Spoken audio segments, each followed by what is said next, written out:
Hi, besties.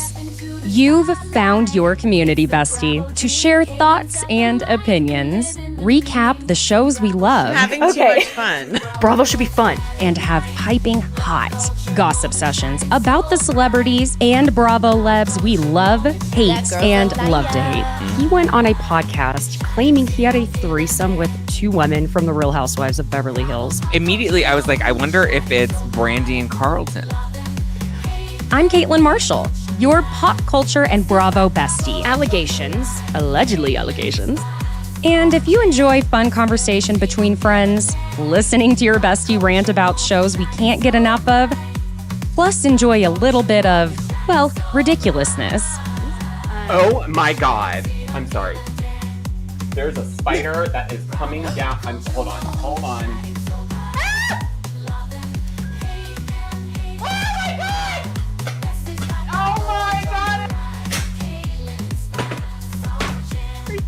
It's like the Blair Witch Project.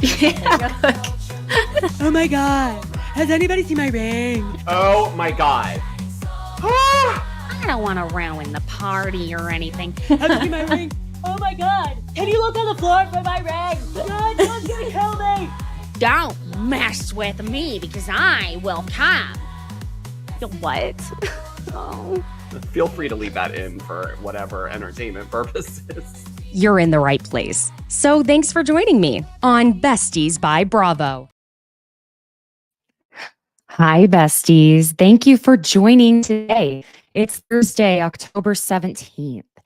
And there's been a lot of Bravo news. For those listening on audio, I'm going to cover the things that I had tried to cover last week, but was fading throughout the show and didn't even upload the audio because it was just all over the place.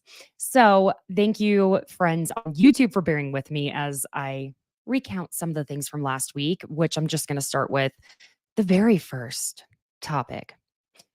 Whitney Rose, which if you've seen Real Housewives of Salt Lake City's latest episode last night, her whole thing on the show at the moment is about whether or not her Prism jewelry is, we'll say, sourced from a place like Alibaba, AliExpress, whatever you want to call it. Now, that is what the hook in her craw is at the moment on the show. But it was the week before last that a woman named Carly, who had been a part of Whitney's company that she is one of the co-CEOs of, named Soul People, came out saying this is an MLM.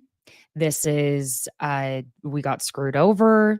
Me and my team did, and she made a series of videos. Now, I'm going to tread lightly because Carly was sent a cease and desist and was told, shut up. So I'm going to tell you just some facts, some research that I did on the company Soul People. Again, that is Whitney's company. She is the co-CEO with Ashley Hadley James. The thing that a lot of people didn't realize is that Soul People, before it was acquired by Justin Rose, Whitney's husband, it was called Awakened, and it's spelled without an E at the end. So awake, end. It's the end. Okay. So their big controversy after multiple lawsuits, and this was a company owned by a man named Rodney James. They had this diet supplement called Zenith, however you pronounce it, whatever floats your boat, my friends. And the thing is, there were some issues from the get-go about, we'll start with the formula. They were sued over the formula being similar to another company's formula for their diet supplement. I believe it was New You Life sued them. And it was over the actual formula of this diet supplement. Again, now, if you do your research and look up Zenith by Awakened, the nutrition label, we'll call it that, the, ingredients label, it says that it has like calcium carbonate in it and then Zenith proprietary blend. So if you're taking this, you have no idea what's even in it. Now, the thing is, Awakened at this time, it was an MLM, multi-level marketing. And the way multi-level marketing works, I surprisingly had quite a few people in the comments when I posted about this on social media saying, what is MLM? Maybe because they weren't from the US, things like that. And it's essentially that you join the company of selling something, say it's like Arbonne, you know, Avon, things like that. I still forget the name of it. It starts with an R. It's a skincare company. There's multiple ones. Okay, we've all seen the MLMs, and the way it works is you start working, and usually you're recruited by someone who is already working there, and for every sale you make, they make a percentage of. Okay.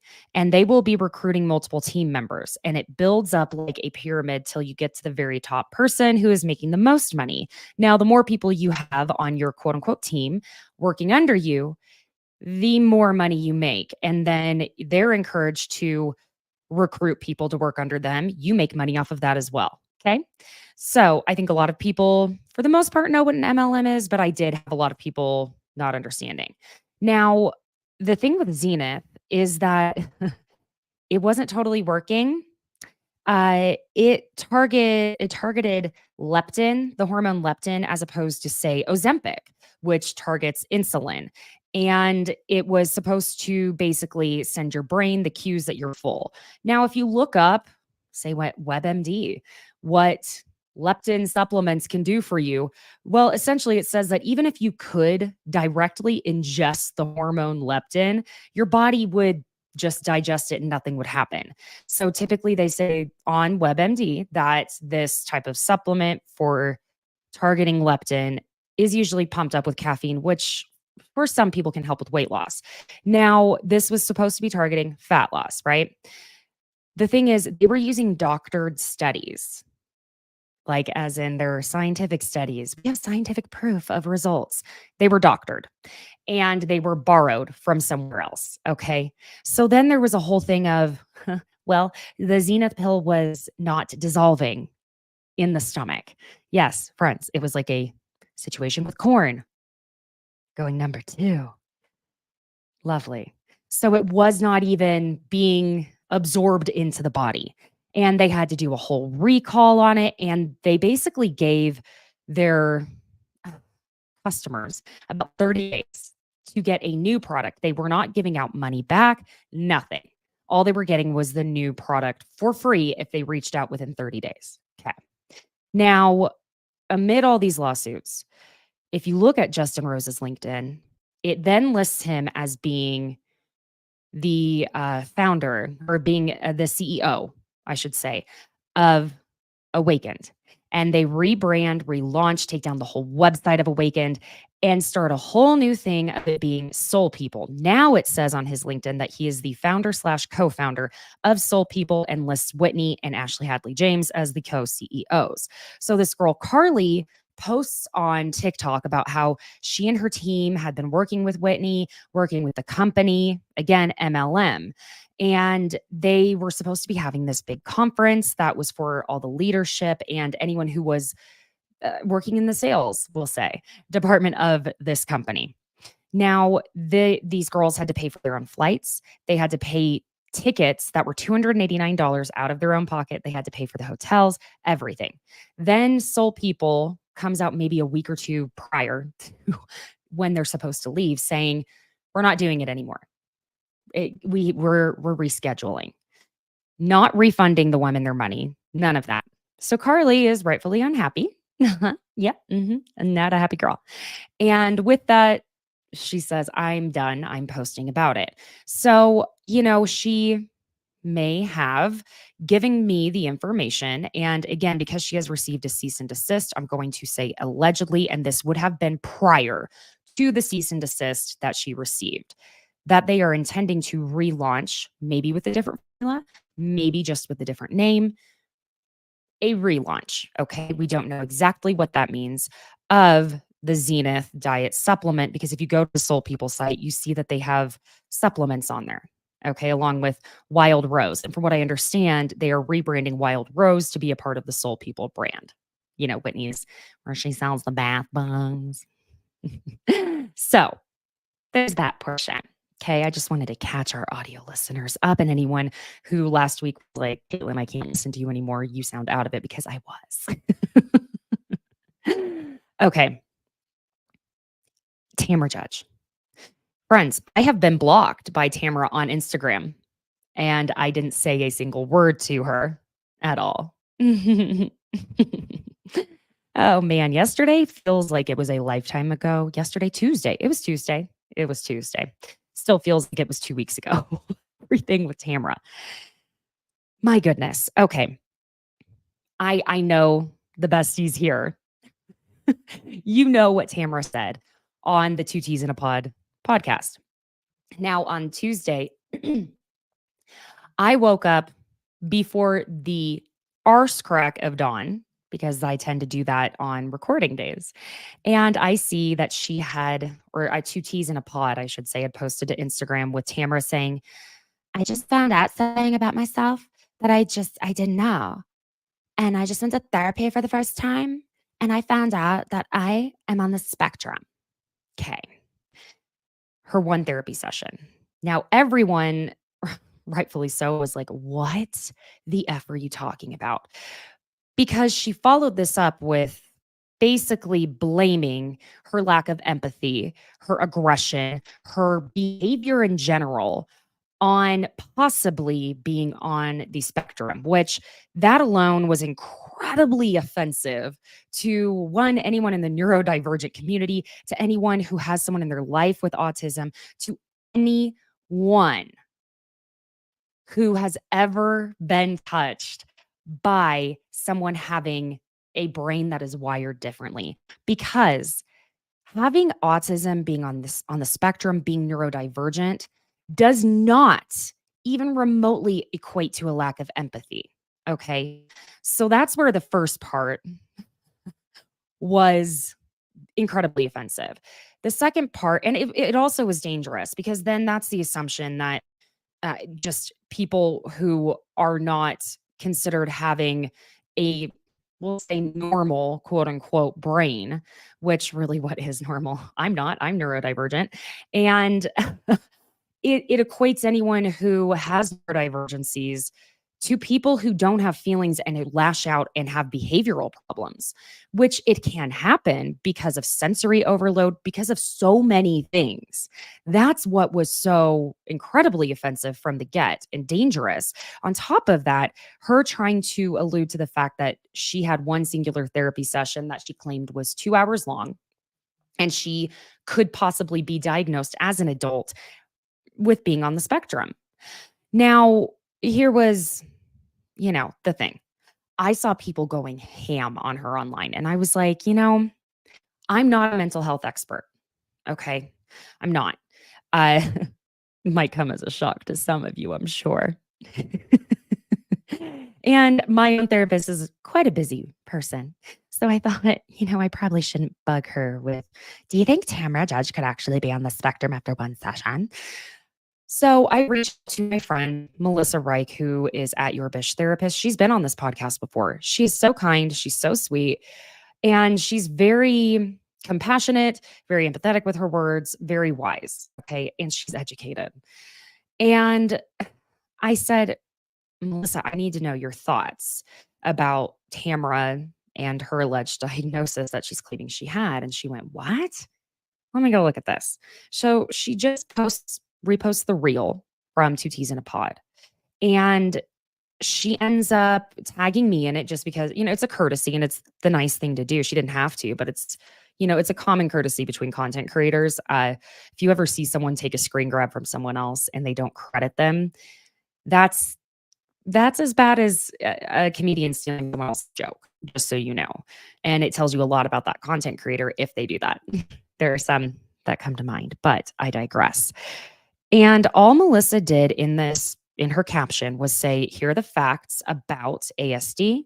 Here are the facts about it not equating to a lack of empathy.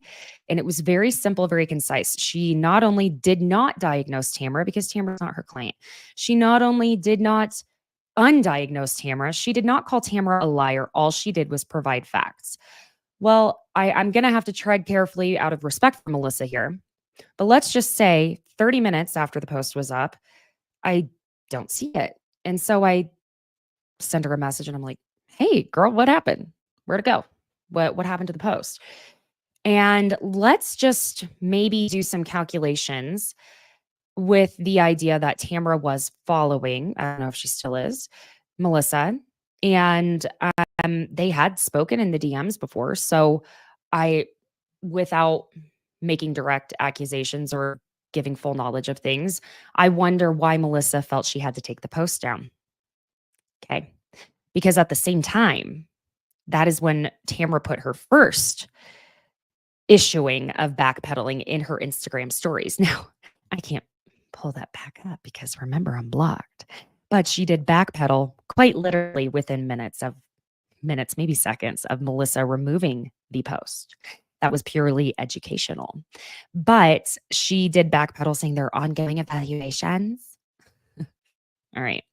Now, on top of that, and someone I encourage you to watch or listen to on this subject and the entirety of the Tamra diagnosis claim is Zach Peter. He not only has a brother who is autistic, he also worked with one of the largest, if not the largest, autism foundation in the US for over a decade. I'd say he's quite familiar. And the way he described things and worded things was not only respectful, but informational. Okay. So I like Zach a lot. He's another, he's a friend of this podcast. He's been on here before. I've been on his. I would encourage you to check maybe one of his posts out about it or his podcast on it. So Tamra then issues a statement. Okay. Now I had to receive it from a friend because again, now I see that my internet is screwing up for those listening or watching on YouTube. I apologize. I don't know what the deal is. Like I said, just moved into a new townhouse and I feel like I am put together with Elmer's glue and duct tape. So bear with me if I'm fuzzy, all of that. I do apologize. It is going to be improving. I finally have my own special office space, all of it. So I swear it's going to get better. Don't leave me. Now, Tamara's, yep, I'm frozen again. Jesus Christ. Why are you doing this to me? Okay. So Tamara's post that I am blocked from seeing says here, essentially, she's known this therapist for 2 years before she had her first session with them. Okay.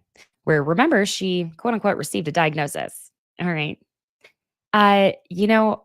I'm about to ready to put my internet onto cellular data here. Should I do that, friends on YouTube?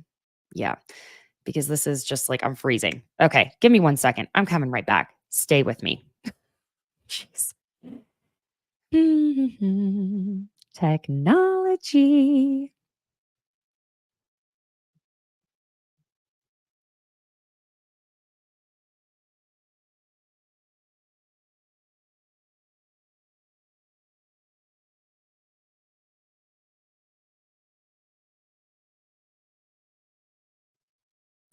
Okay, hopefully we're a little better now.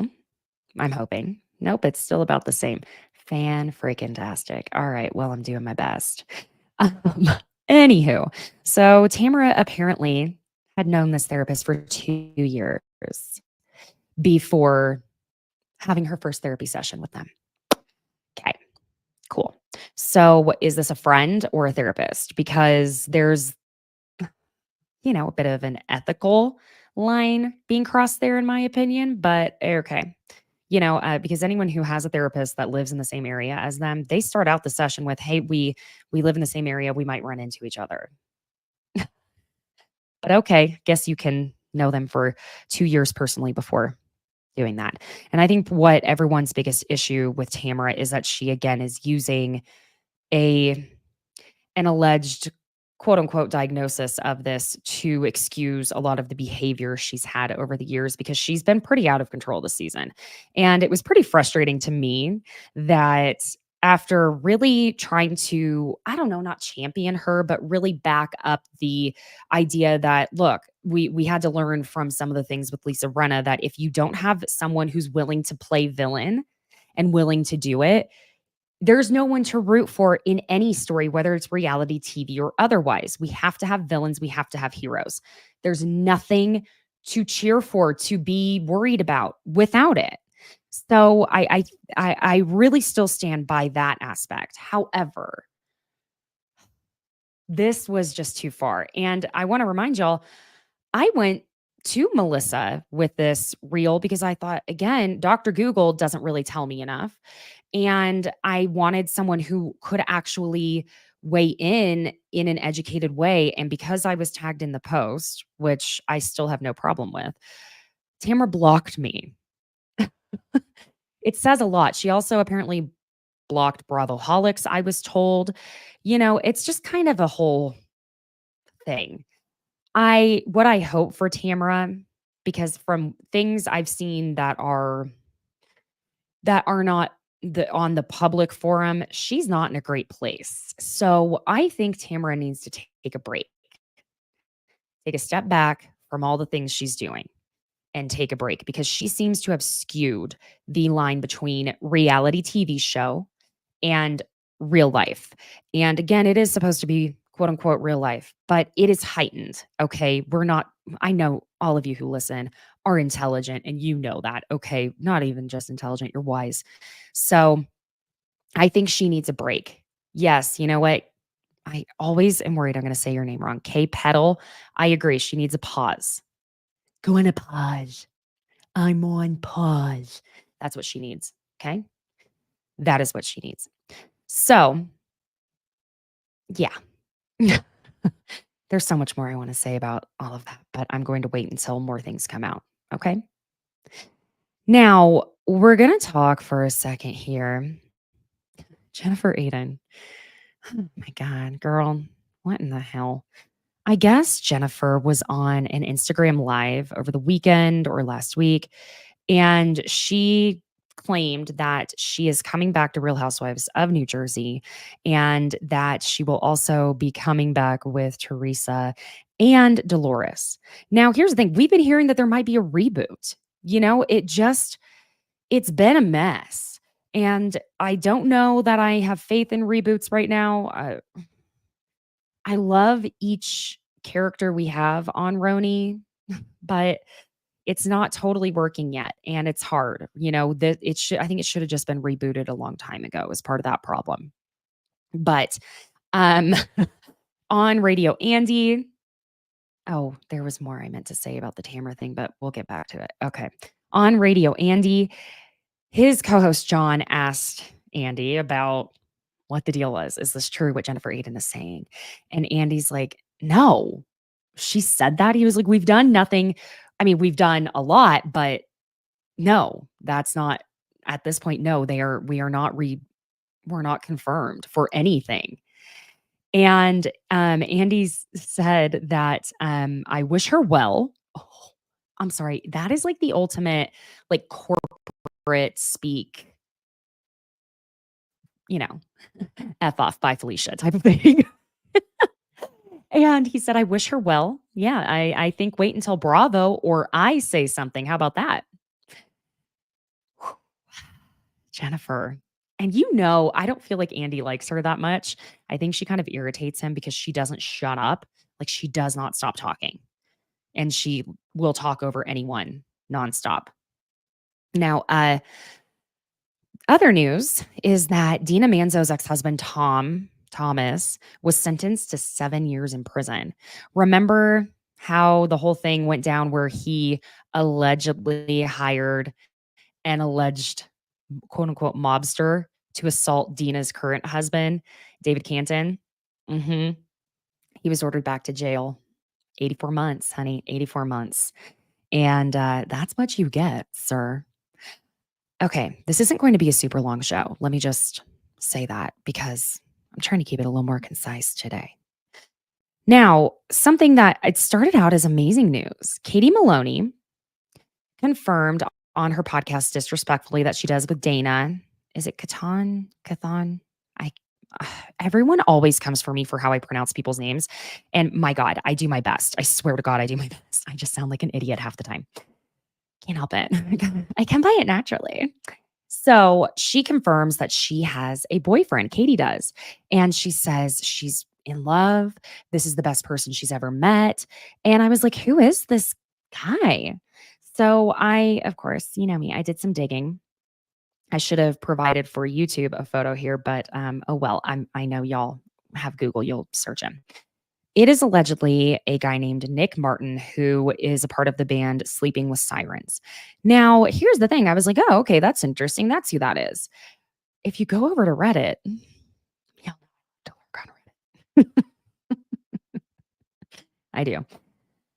There were some sleuthy sleuths who I'm just going to read this to you. Okay. And this originally came from Twitter, X, whatever. You know what? I wonder if we should just stop calling it X. And if we all collectively call it Twitter, maybe we can overthrow Elon Musk. I don't know. Anyway, so this is I'm going to say the summary of what this thread was on Twitter. And it came out earlier this year in March. Now, the allegations are that allegedly, God, I'm tired of saying that word, but what other word can I use? That Nick had been married for over 7 years. And in March 2023, he met a girl at one of his shows in the UK and started talking to her. They talked nearly every single day since they met. He dated her for 10 months between 2023 and 2024 while he was allegedly still married. He told the girl that he was getting a divorce, which was supposedly a lie. And she traveled to the US on a family trip, while his band was on tour. And he invited her to one of the shows, stayed with him at his hotel for a few nights. And while he would be with this affair partner, allegedly in person, he'd be texting his wife. And whenever he'd be with his wife, he'd be texting the affair partner, allegedly. Okay. And then he flies out to the UK, spends 10 days with this girl, and tells her that he is already divorced.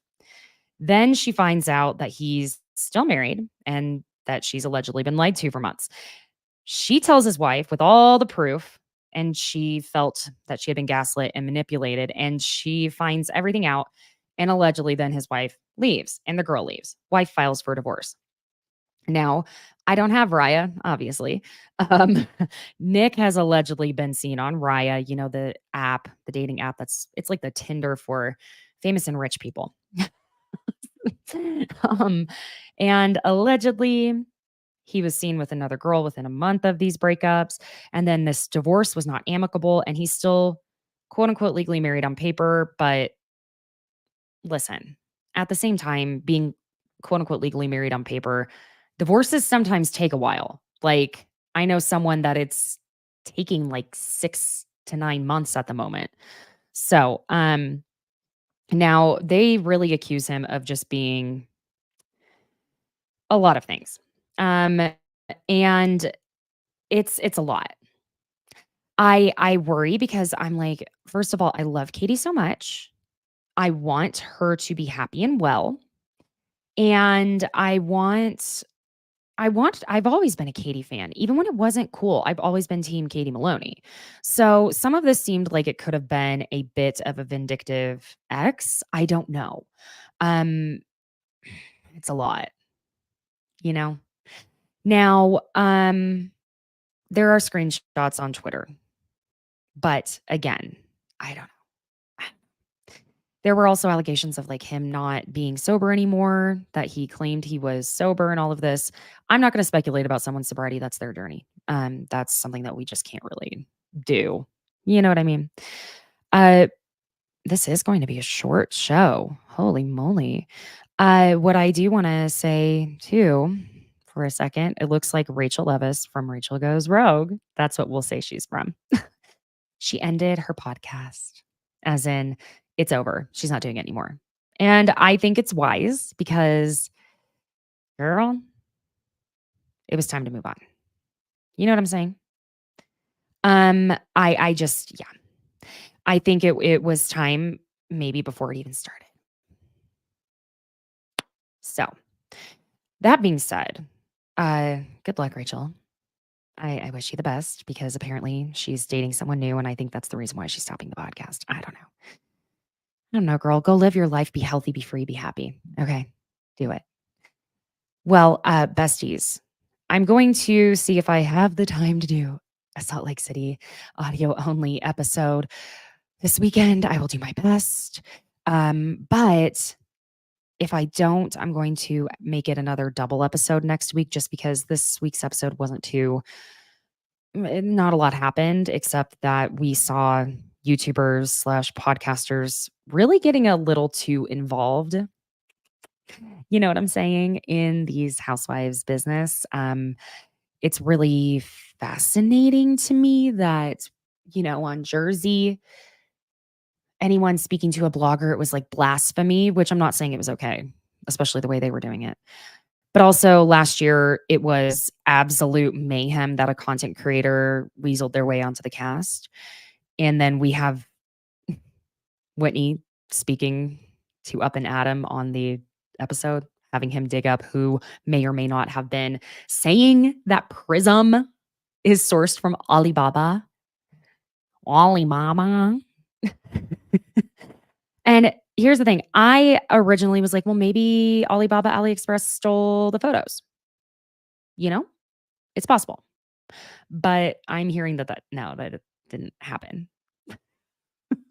We're going to find out, though. Besties, before I go, I want to say hello. I saw a few more of you joined. It's just like I said before, we're kind of getting back into a flow. Moving literally throws everything off kilter. Okay. I do want to say hello to hi Miriam. Thanks for joining. And hey Adam, it's okay to be late, honey. I'm just glad you showed up. Now, besties, be sure and follow me on Instagram at Besties by Caitlin, TikTok at Besties by Caitlin. And if you're watching live on YouTube, please subscribe, hit the like button. If you are listening, leave a 5-star review. It means the world. It's free to do. Be sure and check out the collab I am doing with Tea Republic. All of the designs are by me. The link will be in the show notes. But aside from that, I hope you all have a wonderful, wonderful weekend. And I will see you on Tuesday. I forgot the date. God, where am I? Am I on planet Earth? On Tuesday, the 22nd, I believe. Probably with Giorgio. All right, besties. Thank you again for joining, and I will see you soon. Bye.